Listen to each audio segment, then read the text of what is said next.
Hello guys आम जाऊँ बर्तमान हरि भाई दार को अष्टपरी नाम बस मो साथ जाऊँ रुद्र भाई। रुद्र ये चाहतु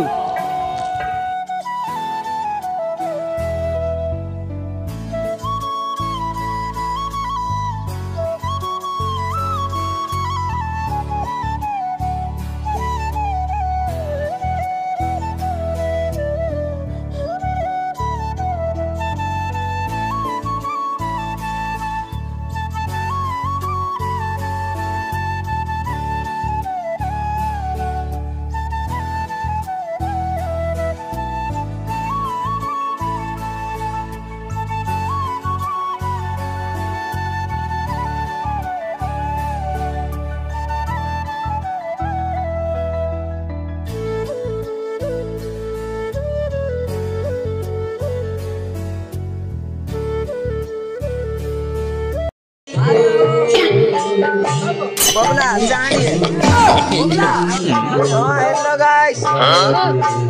गाइस देखो तो ये बना चलजी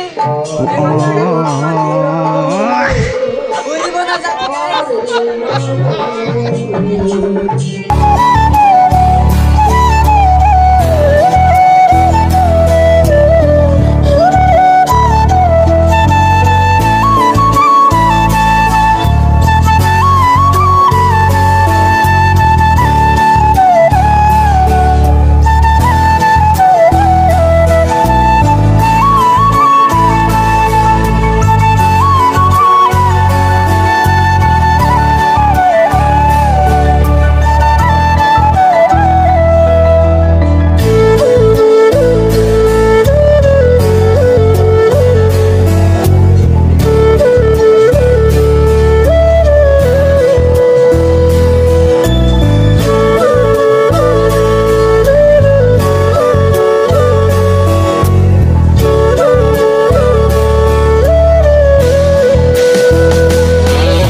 Oh